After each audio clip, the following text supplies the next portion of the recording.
Hello students. तो class 12th math में आज हम एक्सरसाइज 3.2 स्टार्ट करेंगे। तो एक्सरसाइज 3.2 क्या है, यहाँ पर बोला गया है find the value of matrix, अर्थात जो है मैट्रिक्स की हमें वैल्यूज बतानी है, मान ज्ञात करने। तो आपको मैट्रिक्स दिए हैं, ए है आपका 2 4 3 2, बी है आपका 1 3 -2 5, सी है -2 5 3 4। तो तीन आब्यूज आपको यहाँ पर दे रखे हैं। तो इनके द्वारा हमें यहाँ पर 5 क्वेश्चन दे रखे हैं। देखिए, फर्स्ट है a प्लस बी, सेकेंड है a माइनस बी, थर्ड है 3a माइनस सी, फोर्थ है a इंटू बी, फिफ्थ है b इंटू ए। तो बारी बारी से हम सभी को एक एक करके यहाँ पर निकालेंगे। तो सबसे पहला क्या है आपका, देखिए सबसे पहला आपका है a प्लस बी। क्या है सबसे पहले a प्लस बी। तो a प्लस बी का मतलब क्या है, जो मैट्रिक्स A है उसको हम लिख देंगे यहाँ पे 2 4 3 2, और B को भी लिख देंगे प्लस करके। B है आपका 1 3 -2 5। तो इन दोनों को हमें ऐड करना है, मतलब जोड़ना है। तो कैसे जोड़ेंगे, देखिए संगत जो अवयव हैं उनको ऐड कर देंगे, उनको जोड़ देंगे। ठीक है। तो देखिए 2 + 1 कितना होता है 3। इसी प्रकार से 4 + 3 कितना होता है 7। फिर 3 में से 2 को माइनस कर देंगे तो ये आ गया 1। 2 + 5 कितना होता है 7।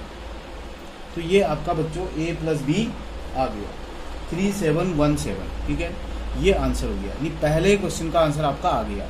इसके बाद दूसरा क्या है, दूसरा है आपका a माइनस बी, मतलब a में से b को माइनस कर देना है। तो फिर से हम यहाँ पे a लिखेंगे 2 4 3 2, और माइनस करके अब अगला हम लिख देंगे b। b आपका ये है 1 3 -2 5। ठीक है। तो माइनस कैसे करेंगे, देखिए ये भी समझने वाली बात है। तो माइनस में हम सीधे जो अवयव है उनको माइनस कर देंगे। 2 में से 1 को माइनस करेंगे 1 आएगा, 4 में से 3 को माइनस करेंगे तो भी 1 आएगा, 3 में से -2 को माइनस करेंगे तो ये ऐड हो जाएगा, क्योंकि माइनस माइनस क्या हो जाएगा प्लस। 3 + 2 कितना हो जाएगा 5, और 2 में से 5 को माइनस करेंगे तो 5 में से 2 माइनस हो गया, माइनस क्या आ गया 3 आ जाएगा। तो इस तरह से हमने a माइनस बी निकाल दिया 1 1 5 -3। ठीक है। तो माइनस में थोड़ा सा ध्यान देना है कि हमने जैसे 2 में से 1 को माइनस किया 1 आया, 4 में से 3 को माइनस किया 1 आया, 3 में से अब ये -2 को माइनस करेंगे ना, क्योंकि यहाँ पर माइनस है तो ये भी माइनस है, तो माइनस माइनस प्लस हो जाएगा। तो इसलिए 3 + 2 कितना हो जाएगा आपका 5 हो जाएगा। ऐसे ही यहाँ पर देखिए 2 - 5 हुआ, क्योंकि ये माइनस कर रहे हैं तो 2 - 5 हुआ, 5 में से 2 माइनस हो जाएगा, तो साइन बड़ी वाले नंबर का आएगा तो -3 आ जाएगा। तो 1 1 5 -3। तो क्वेश्चन नंबर 2 का आंसर भी आपके सामने आ गया। अब आपका थर्ड क्वेश्चन है बच्चों। थर्ड क्या है, थर्ड आपका है देखिए 3a माइनस सी थर्ड है। ठीक है। अब इसको कैसे करेंगे, देखिए 3 लिख देंगे और यहाँ पे a लिख देंगे। a आपका है 2 4 3 2, ये आपका 3 × a हो गया। फिर -c है तो यहाँ पे c लिख दो। c क्या है आपका, देखिए c है -2 5 3 4, ये आपका c है। ठीक है। अब आप क्या करेंगे, इस 3 से अंदर, क्योंकि 3 इंटू में है इसके, तो अंदर मल्टीप्लाई कर देंगे। तो 3a - c आगे जाके बनेगा आपका, यहाँ पे देखिए 3 2 जा 6। ठीक है। फिर 3 4 जा 12, 3 3 जा 9, 3 2 जा 6, ये आ गया। ठीक है। माइनस ये इसको जैसे है वैसे लिखेंगे 2 5 3 4। अब हम माइनस करेंगे जैसे हमने अभी यहाँ पर माइनस किया था। तो माइनस करेंगे तो क्या मिलेगा आपको, 3a - c मिल जाएगा आपको, 3a - c। देखिए माइनस कर दीजिए, 6 में से 2 को माइनस करेंगे तो माइनस माइनस प्लस हो जाएगा, तो ये आपका 8 आ जाएगा। फिर 12 में से 5 को माइनस करेंगे 7 आ जाएगा, 9 में से 3 को माइनस करेंगे 6 आएगा, 6 में से 4 को माइनस करेंगे तो कितना आएगा बच्चों 2 आ गया। तो 8 7 6 2, ये आपका थर्ड क्वेश्चन का आंसर भी आ गया। ठीक है। अब आपके पास रह गया फोर्थ और फिफ्थ क्वेश्चन। तो फोर्थ और फिफ्थ में खास ध्यान देना पड़ेगा आपको। फोर्थ है आपका बच्चों ए बी, यानी इसका मतलब हुआ ए इंटू बी। तो इसको ए को लिख देते हैं पहले। देखिए ए क्या है आपका 2 4 3 2। इसके बाद बी क्या है, बी इंटू में है इसके, तो बी है आपका 1 3 -2 और 5 है। ठीक है, अब यहाँ पर थोड़ा सा आपको समझना पड़ेगा, जो आव्यूह होता है इसका जो प्रोडक्ट होता है, गुणनफल होता है, थोड़ा सा ध्यान से करना पड़ता है।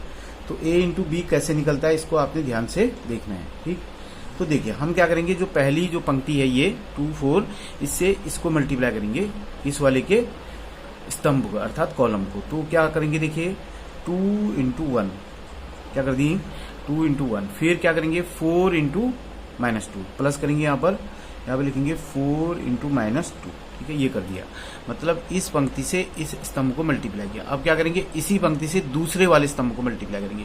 तो आएगा 2, थोड़ा सा जगह छोड़ देंगे, यहाँ पे थोड़ा सा स्पेस देंगे, 2 इंटू 3। ठीक है, फिर आएगा 2 इंटू 3। फिर क्या करेंगे, इसी से हमने क्या बोला था पहले, इसी से हमने इसको मल्टीप्लाई कर दिया, ये लिख दिया। अब इसी से इसको मल्टीप्लाई करेंगे सेकंड वाले कॉलम को।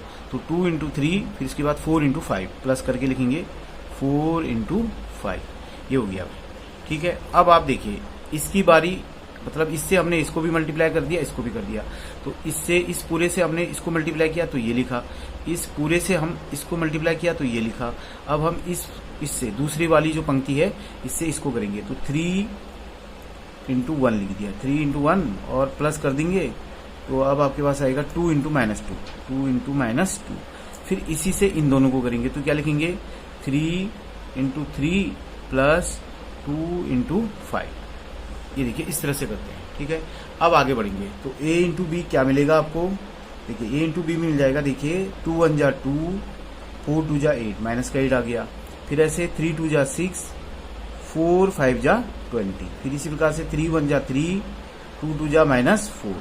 इसी प्रकार से यहाँ पे 3 3 जा 9, 2 5 जा 10, इस तरह से। तो a इंटू बी फाइनली क्या मिल जाएगा आपको, देखिए 8 में से 2 को माइनस करेंगे, -6 आ गया। 3 में से 4 होगा, -1 आ गया। इन दोनों को ऐड कर देंगे, 26 आ जाएगा। इन दोनों को ऐड कर देंगे तो कितना आ जाएगा, 19 आ जाएगा। ये जो है प्रोडक्ट आ गया आपका -6 26 -1 प्लस का 19। ये इसका फाइनल आंसर हो गया बच्चों, ये a इंटू बी आ गया। इसी प्रकार से जैसे हमने a इंटू बी निकाला, उसी प्रकार से हम क्या निकालेंगे, b इंटू ए निकालेंगे। अब b इंटू ए में क्या करेंगे हम लोग, b को पहले लिखेंगे। तो b क्या है आपका 1 3 -2 प्लस 5, और a को बाद में लिखेंगे। तो a क्या है आपका 2 4 3 2। ठीक है, ठीक है। अब मल्टीप्लाई करने का तरीका सेम वही रहेगा जैसे हमने इससे ऊपर किया था। तो अब हमारे पास b इंटू ए है, तो कैसे करेंगे, देखिए इस पूरे से इसको मल्टीप्लाई करेंगे तो लिखेंगे 1 इंटू 2 प्लस 3 इंटू क्या लिखेंगे 3। ठीक है, ये हो गया। फिर इसी से दूसरे वाले को करेंगे, तो 1 इंटू 4 प्लस लगाएंगे, फिर क्या करेंगे 3 इंटू 2, ये इस तरह से। फिर इसकी बारी इससे भी होगी, इससे भी होगी। अब इसकी बारी आएगी सेकंड वाली पंक्ति की, तो क्या लिखेंगे -2 इंटू +2, -2 इंटू +2 हो गया। फिर 5 इंटू कितना आएगा, प्लस करेंगे 5 इंटू 3 आ गया। ठीक है, अब इससे सेकंड वाले को करेंगे तो -2 इंटू 4 आ गया। फिर अब क्या +5 इंटू 2 प्लस 5 इंटू 2, इस तरह से। ठीक है, अब आगे बढ़ेंगे तो कैसे लिखेंगे फाइनली इसको, देखिए ये आपका आ जाएगा बच्चों, BA निकालना था हमको। तो अब हमारे पास आ गया, देखिए 2 1 जा 2, 3 3 जा 9, ये आ गया प्लस का। फिर ये नीचे 2 2 जा -4 और 5 3 जा 15 आ गया। फिर इस प्रकार से 4 1 जा 4, 3 2 जा 6 आ गया। फिर 4 2 जा 8, माइनस का 8 आ गया, 5 2 जा 10 आ गया, इस तरह से। तो अब हमारे पास B इंटू ए आने वाला है। देखिए तो B इंटू ए क्या करेंगे, अब देखिए 9 + 2 कितना होता है 11। 15 में से 4 को माइनस करेंगे तो भी क्या आएगा 11 आएगा। इसी प्रकार 4 + 6 को ऐड करेंगे 10 आ गया। फिर 10 में से 8 को माइनस करेंगे क्या आएगा, प्लस का 2 आ गया। तो बच्चों आपके सामने b इंटू ए भी आ गया, 11 11 10 2, ठीक है। तो ये b इंटू ए भी आ गया है, ठीक है। तो आज के इस क्वेश्चन में हमने क्या सीखा, देखिए आज के इस क्वेश्चन में हमने सीखा कि दो मैट्रिक्स को कैसे प्लस करते हैं, दो मैट्रिक्स को कैसे माइनस करते हैं, फिर कैसे मल्टीप्लाई करके माइनस करते हैं, और दो मैट्रिक्स को कैसे मल्टीप्लाई करते हैं। तो ये सबसे मेन था यहाँ पे, क्योंकि यहाँ पर आगे जाके हमने मल्टीप्लाई से संबंधित बहुत बड़े बड़े क्वेश्चन जो है सॉल्व करने हैं। अब यहाँ पर आप देख सकते हैं a इंटू बी अलग आएगा और b इंटू ए अलग आएगा, जबकि नॉर्मल कैलकुलेशन में ऐसा नहीं होता है। आपने देखा होगा जैसे 2 इंटू 4 करेंगे तो भी 8 आएगा, 4 इंटू 2 करेंगे तो भी 8 आएगा ना, लेकिन आव्यूह में मैट्रिक्स में ऐसा बिल्कुल भी नहीं होता है, जो कि आप यहाँ पर देख सकते हैं। क्या देख सकते हैं आप, देखिए जब हमने a इंटू बी किया तो -6 -1 26 19 आया, और उसी क्रम में आप देखिए जब आपने b इंटू ए किया तो क्या आया, 11 11 10 2 आया, बिल्कुल ही डिफरेंट आया। तो इससे हम ये समझ सकते हैं यहाँ पर, इससे ये वेरीफाई हो जाता है कि जितना b इंटू ए आएगा उतना a इंटू बी प्रोडक्ट में मल्टीप्लाई में मैट्रिक्स के कभी भी नहीं आएगा। इस चीज़ को हमें अच्छे से समझ लेना है, ठीक है। तो आज के लिए बस इतना ही, बाकी हम अगले क्वेश्चन में करेंगे। तब तक के लिए थैंक यू।